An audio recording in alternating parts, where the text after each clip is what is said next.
Wolfgang, vielleicht könntest du zu diesen ersten Bildern, die ja direkt im Auftakt gehängt sind, etwas sagen. Da ist chromatische Aberration zu sehen. Kannst du das erklären? Das ist, unten gibt es einen grünlichen Saum und oben einen rötlichen Saum um die Venus, die vor die Sonnenscheibe getreten ist hier in dem Foto. Aber die chromatische Aberration ist ein Fehler, den Linsen und Spiegelteleskope haben, weil unterschiedlich farbiges Licht wird in unterschiedlicher Weise gebrochen. Und deshalb haben unsauber korrigierte Linsen immer einen grünen und einen roten Saum. Den habe ich aber jetzt gerade hier erst wieder entdeckt. Und ist es das, was du einmal als visuelle Initiation bezeichnet hast, dass es dich eigentlich das Sehen gelehrt hat, die Astronomie? Lässt sich das hier auch feststellen? Schon, also zumindest in Bezug auf die astronomischen Fotos, die ich ja hier als Künstler zeige. Ne? Ich zeige die nicht als Hobbyastronom und erst recht nicht als Wissenschaftler, denn richtig große Teleskope sind natürlich also viel, viel besser, ne? Hubble Space Telescope oder so, und auch ambitionierte Amateurfotografen, Hobbyastronomen würden theoretisch auch bessere Bilder machen, aber haben wiederum nicht eben die Kriterien, die ich an die Bilder habe. So zum Beispiel die Bilder von der totalen Sonnenfinsternis auf den Färöerinseln. Da hat mich interessiert, das Außergewöhnliche, das Einmalige, doch so normal zu fotografieren, wie es dem Auge mir erschien und nicht eben riesig heranvergrößert durch ein Teleskop. Und hier so einen Hauch von Landschaft zu sehen und einen ganz kleinen Hauch von Autoscheinwerfer, aber ansonsten die eben nicht groß vergrößerte Sonne mit einem Normalobjektiv fotografiert.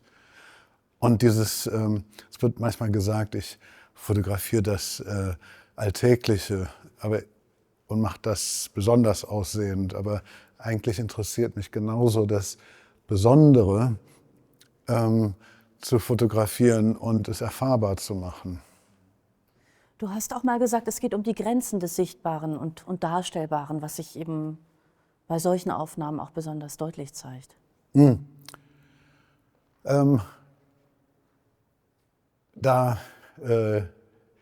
nicht, wie wir jetzt da so einsteigen drauf, aber Grenzen des Sichtbaren, das ist tatsächlich bei Fotografie vor allen Dingen der Hell- und Dunkelumfang, den man überhaupt drucken kann. Ne? Also, weil wir gerade hier drüber reden, das kann jetzt die Filmkamera wahrscheinlich wiederum gar nicht einfangen, dass das ein ganz, ganz dunkles Blau ist und das unten ein Schwarz ist. Und was in der normalen Fotografie stattfindet, sind eigentlich zwei Blenden über dem Grau und zwei Blenden unter dem Normalgrau. Und wohingegen das menschliche Auge hat viel, viel mehr Tiefe und kann das gleißend Helles sehen und gleich in Schwarz was erkennen. Also es ist alles ein Übersetzungsprozess. Und genauso ist es ja faszinierend, dass Caspar David Friedrich den Mond gemalt hat. Ne? Der hat ja auch gesehen, dass eine ganz junge Sichel auch noch den Vollkreis des ganzen Mondes zeigt. Ne? Und das ist ja das Licht von der Erde, was da drauf scheint, auf die Nachtseite des Mondes. Und das sind auch Kontrastumfänge, woran der sich abgearbeitet hat. Und vielleicht als letztes zum Thema Astronomie. Da gibt es auch so ein schönes Zitat von dir, wo du sagst, dass du eigentlich die eigene Kleinheit sehr früh darüber erfahren hast. Sollen wir das mal vor dem hier machen? Oder?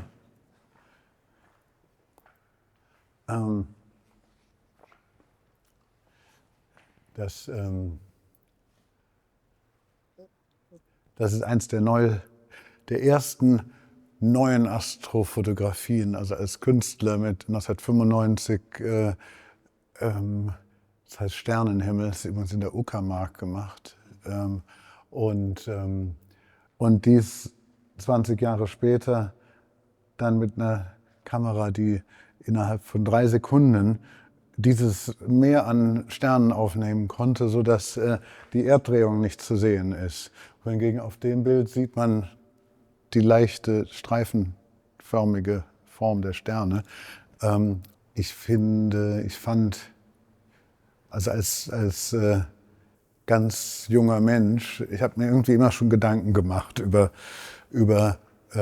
wo ich herkomme oder was ich bin und habe in der Astronomie, glaube ich, einen Weg gefunden, mich weniger allein zu fühlen in der Welt, was vielleicht andere Leute denken würden, sie gerade einschüchtert, die Unendlichkeit des Alls zu sehen. Und ich hatte immer so das Gefühl, wenn wir alle so verloren sind, so klein sind in dieser riesigen Unendlichkeit, dann kann es auch nicht so schlimm sein.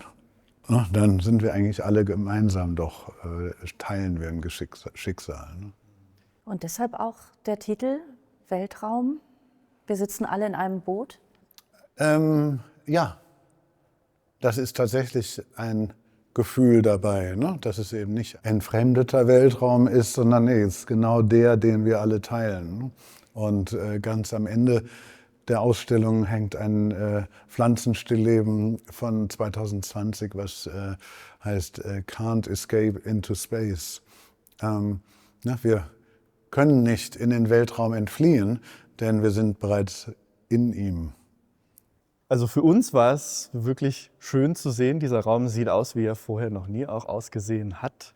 Und es ist vor allem auch toll, dass du von vornherein gesagt hast, für dich sind alle Ecken der Wandfläche eben gleichmäßig auch bedeutend. Und das hilft, glaube ich, auch dein Werk zu verstehen.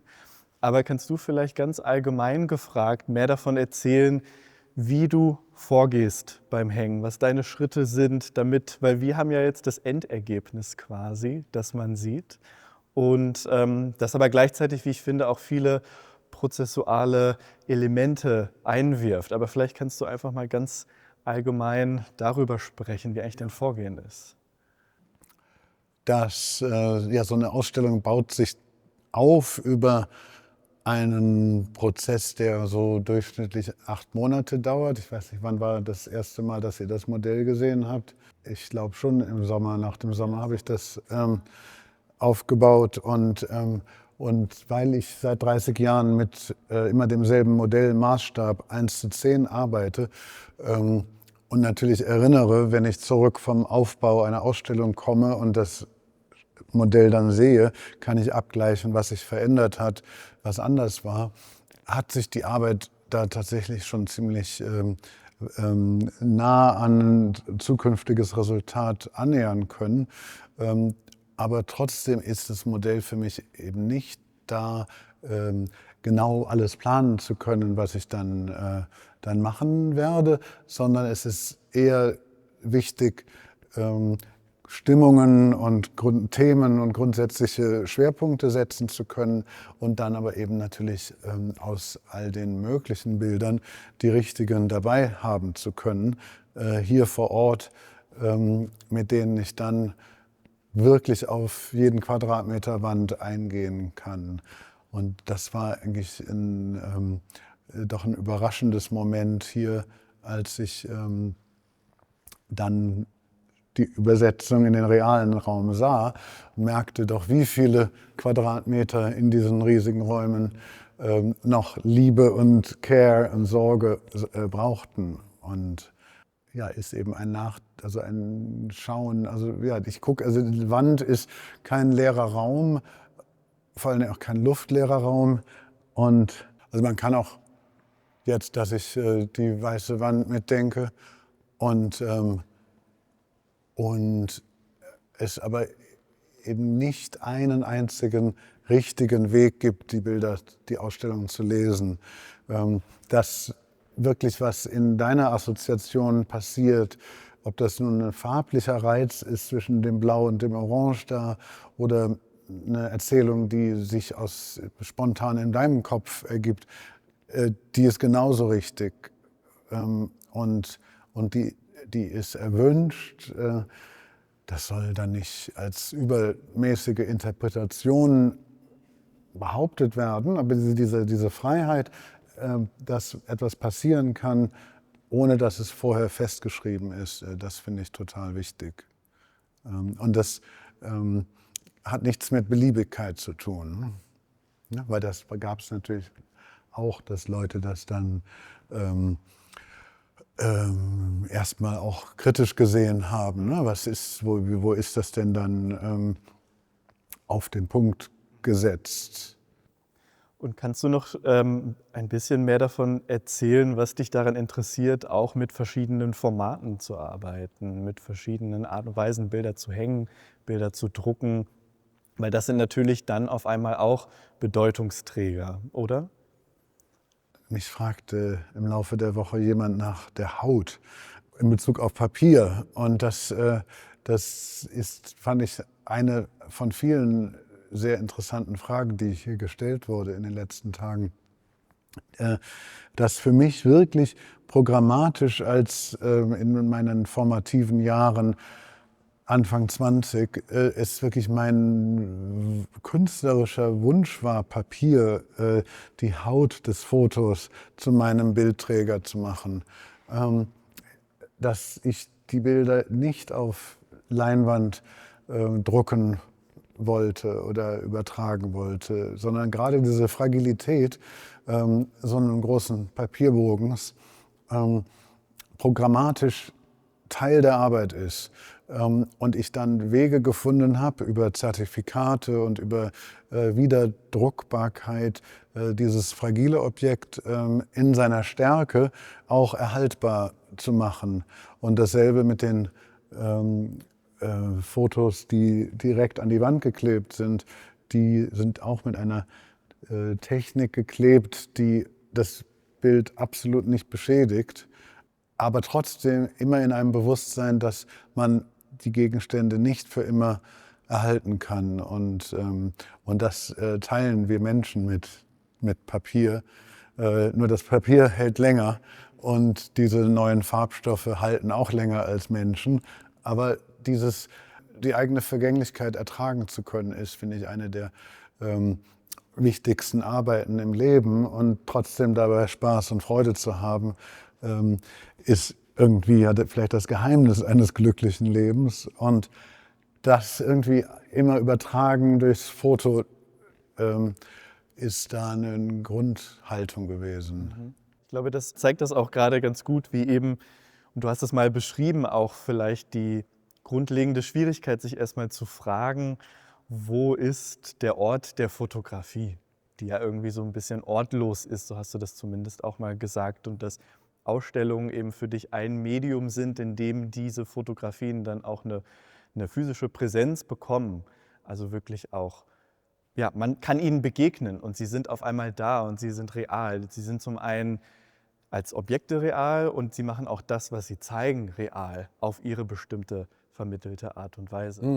Und das finde ich, ist, glaube ich, auch ein Schlüssel, um auf deine Arbeit zu schauen, also wirklich auch die Frage, was passiert, wenn wir Bilder in den oder den Kontext stellen. Und vielleicht passt es da auch, dass wir jetzt schon hier vor der Vitrine stehen, wo ja eigentlich auch, was ich ganz toll finde, dass du dich dazu entschieden hast, eben zu sagen, okay, ich möchte auch gleichwertig dann dieses Künstlerbuch hier als Objekt in einer Vitrine, es ist natürlich auch zu erstehen hier, aber gleichzeitig begegnet man dem auch in der Ausstellung, eben auch quasi als ästhetischen Gegenstand. Und man kann da auch Begegnungen machen, sieht vielleicht auch Bilder wieder. Das eine hängt an der Wand, taucht dann hier wieder nochmal auf. Und das sind auf einmal ja zwei Aggregatzustände, die man dann so kennenlernt. Und ich glaube, diese Wechsel sind genau sehr wichtig auch für dein Werk. Besonders ist ja wirklich das Künstlerbuch und wir sind sehr berührt davon, weil sich ein Kreis schließt. Das ist auch der Katalog der Ausstellung. Es ist Künstlerbuch, aber eben auch ein Katalog. Es sind wirklich sehr viele Bilder der Ausstellung drin. Aber das hat einen ganz besonderen Ursprung. Und zwar begann das mit meinem ersten Dresden-Besuch 1998, wo ich damals dann schon das Albertinum besucht hatte und im Ramstisch vorm Buchladen diesen Bestandskatalog für 5 Mark erstanden habe. Und ich fand das so faszinierend, dass das ein Buch mit Hunderten von Seiten war, wo auf jeder Seite 8 Kunstwerke, 8 Bilder in 6 mal 6 Zentimeter große Felder eingesetzt waren. Das Ganze alphabetisch nach Künstlernachnamen sortiert. Könnte man sagen, was soll das denn? Da kann ja keiner was drauf erkennen. Oder was ist das für eine Logik, berühmte Künstler neben unbekannten Künstlern zu setzen. Aber ich fand das irre faszinierend, weil es auch wiederum eine gleiche Ebene der Betrachtung schaffte. Und 5 Jahre später in London hatte ich die Ausstellung in der Tate Britain und hatte da das Gefühl, ich kann gerade noch auf 15 Jahre meines Gesamtwerks schauen und hatte den Wunsch, alles einmal nochmal auf dieselbe Größe zu stellen, alles auf einen Null runterzudrehen. Bekannte Arbeiten, aber auch Bilder, die ich gar nicht unbedingt veröffentlicht hatte, die mich aber in irgendeiner Form berührt haben. Und daraus ist dann ein Künstlerbuch geworden mit 312 Seiten, was so tat, als wäre es ein Katalog Raisonné. Das hat auch ein bisschen verstört zu der Zeit. Und der Titel war If One Thing Matters, Everything Matters. Das ist so gemeint, dass potenziell alles Bedeutung haben kann, aber der Schwerpunkt liegt auf potenziell. Also nicht, dass alles gleich ist, das ist ja auch in dem Katalog nicht behauptet.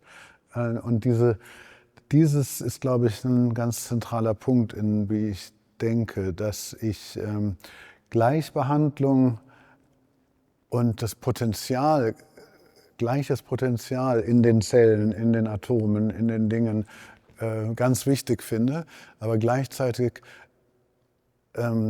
beharre darauf, dass eben nichts gleich ist, dass die Dinge immer unterschiedlich sind, man sie immer anders betrachten kann.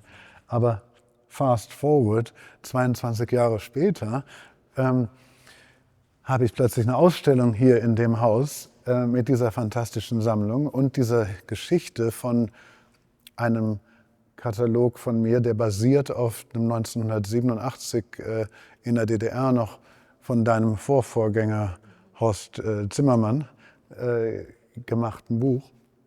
Und dann dachte ich, was natürlich nahe liegt, warum reprographierst du nicht beide Bücher und machst einen selben Buchblock, 312 Seiten, und legst die auf Seiten rein und collagierst die rein so völlig nach Gefühl, nicht nach das Ganze habe ich an einem Wochenende gemacht und dann die Bilder dieser Ausstellung da drauf collagiert.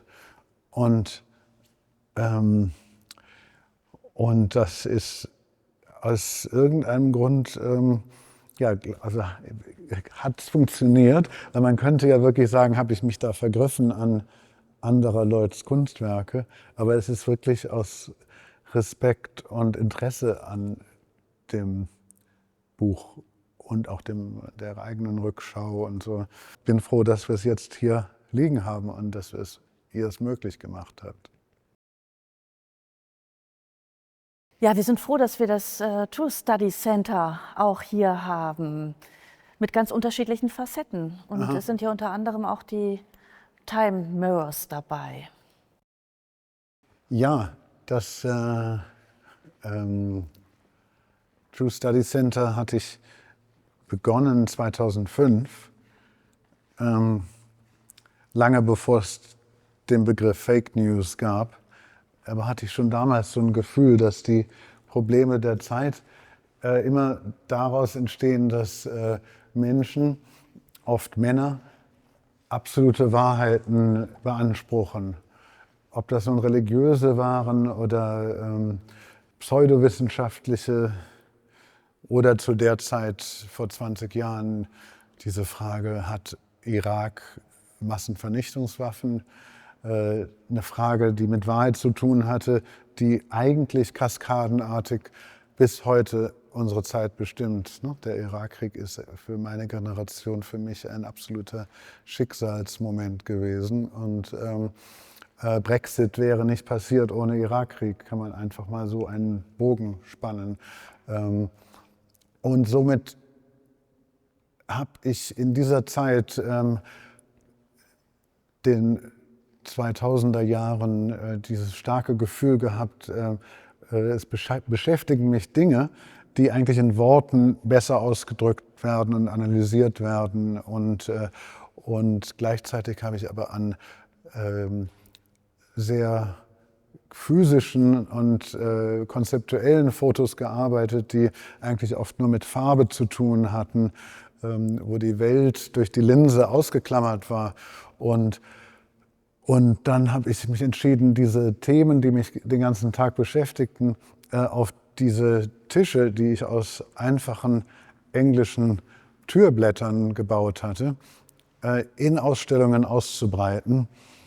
Hier ist zum Beispiel so ein Blatt von 2006, über das dann der Senat am Ende herausgefunden hat, dass Saddam Hussein doch nichts mit Al-Qaida zu tun hatte, 3 Jahre nach dem Krieg.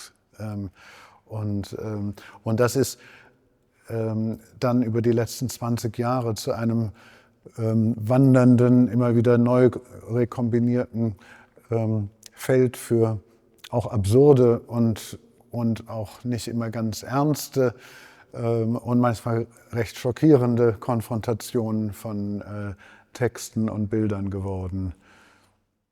Aber das macht ja auch, also gerade diese Arbeit ist ja auch, finde ich, mit den wiederum Arbeiten, die dann an der Wand sind, eigentlich in sehr guter Nachbarschaft, oder? Also was ist diese Konstellation für dich? Vielleicht kannst du darüber ein bisschen sprechen, über die Arbeiten, die hier so in Dialog miteinander treten und was die verbindet. Es geht ja um Signale, denn Signal ist nur erkennbar, wenn es einen Ausschlag hat aus einem Rauschen von verschiedenen Ausschlägen. Und wir sind ja hier eingerahmt, bin ich gerade, von 2 Bildern von 2014. Übrigens auch gewissenweise relevant hier für Dresden, weil das ist, was ein Dresdner Fernsehzuschauer gesehen hat, wenn er versucht hatte oder wenn sie versucht hatte, Westfernsehen zu gucken. Diese Arbeit heißt Weak Signal, also schwaches Signal. Da ist noch irgendeine Information da, aber kein klares Bild erkennbar. Wohingegen das heißt Sendeschluss, End of Broadcast. Das ist ein Fernsehbild ohne irgendein Signal. Und das ist deshalb absolute Entropie, gleiche Verteilung von Plus und Minus, von Schwarz und Weiß.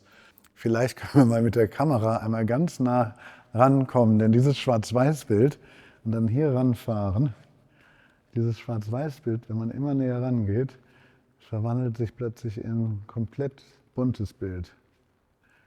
Und wenn man dann nach rechts schwenkt, wird das Bild wieder schwarz-weiß. Und das habe ich überhaupt nicht geplant und beabsichtigt, als ich das Bild machte, in einem Hotelzimmer im Februar 2014 nach der russischen Annexion von der Krim, als ich in Moskau in der Vorbereitung der Manifesta 10 war, hatte ich nur das Gefühl, so sieht ein Sender aus, wenn er zensiert ist und abgeschaltet worden ist.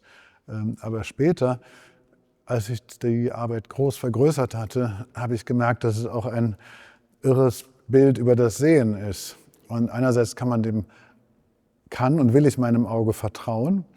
Und durch diese Erfahrung, jetzt sehe ich dann schwarz-weiß und jetzt sehe ich Farbe, da will ich nicht daraus schließen, dass ich meinem Auge nicht trauen kann, sondern nein, ich traue meinem Auge, ich kann meinem Auge trauen, aber ich muss beobachten, wie ich beobachte. Und das ist vielleicht etwas, was ich auch immer wieder so ellipsenförmig wiederkehrend in der Arbeit immer wieder darauf beharre, wir müssen beobachten, wie wir beobachten und erkennen, wie wir sehen. Und das bringt vielleicht den Bogen zu den neuesten Arbeiten in der Ausstellung. Und das sind die hier in allen 4 Ecken verteilten Bilder von Datencentern in Silicon Valley, die Materie von Informationen gucken, ne? Ja, uns eigentlich konstant täglich mit umgeben, diese immateriellen Daten, dass die eben sehr wohl eine irre physische Präsenz haben. Und ein Klang, ein irrsinniges Brummen und Summen war dort, ein Ziehen von Luft und Unterdruck. Und das war also geradezu knieerweichend, das Gefühl der Gewaltigkeit von diesen Kraftwerken von Daten.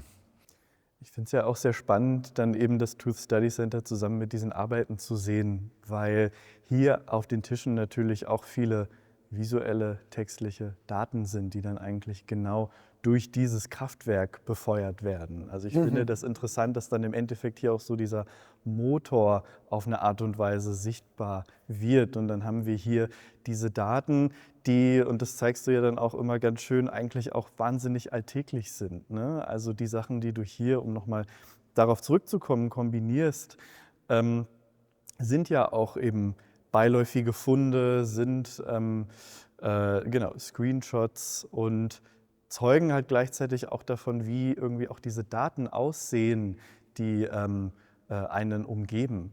Und dann finde ich das Pendant dazu, eben die Infrastruktur davon zu zeigen, wie diese Daten, die wir sehen, dann wiederum überhaupt zu uns kommen, so ganz besonders. Und vielleicht, um nochmal den Bogen auch zu schlagen, was ich sehr, sehr spannend finde, ist, dass das ja auch, finde ich, eine Entwicklung ist, in der wir mittendrin sind. Und das ist vielleicht auch so eine Form von Gegenwärtigkeit, die deine Arbeit auch immer hat, dadurch, dass die aus so einem Leben oder auch so gelebten Vollzug irgendwie kommt und deswegen auch so genau eine Gegenwärtigkeit hat, die, finde ich, nur sehr wenige andere auch haben. Ohne journalistisch zu sein, ne? Ohne Zeitgeschehen als etwas zu verstehen, das es nur abzubilden gilt, sondern eigentlich mit dieser Abbildung auch etwas zu machen. Ja, ich glaube, das war irgendwie schon so, wie ich das Papier gewählt habe, aus einem Gefühl heraus, habe ich auch, ich glaube, dass dieses Medium gewählt am Ende, oder ich bin vielleicht eher da gelandet oder vielleicht hat es mich gewählt, das Medium, was so einen Doppelnutzen hat. Nämlich diese Rolle, einerseits publizistisch arbeiten zu können, in Zeitschriften niederschwellig Bilder machen können, die gar nicht unbedingt jetzt mal sagen müssen, ob sie Kunst sind oder nicht. Und auf der anderen Seite diese Möglichkeit, im Hier und Jetzt, aus dem Hier und Jetzt schlüssig und aber unkompliziert Bilder zu machen, die dann sehr wohltragende Bilder werden, die über ihre Zeit sprechen, genauso wie, ja, einfach da spürt man Zeit, die Zeit, und die lässt sich nicht von vornherein planen, was wichtig ist. Das Beiläufige kann über Zeit und in dem richtigen Blick eigentlich vielleicht viel mehr über die Zeit erzählen. Und das, da hatte ich nie so Angst vor, auch als jüngerer Mensch, dass vielleicht kommt Techno aus der Mode und dann sind meine Bilder aus der Mode. weil ich wusste, diese Bilder sind nicht über Techno, sondern die sind über den menschlichen Wunsch, zusammen zu sein, den Wunsch zu tanzen, den Wunsch nach Ekstase. Und den kann man auch in einem Bild von Goya sehen, wie Menschen ein Dorffest feiern.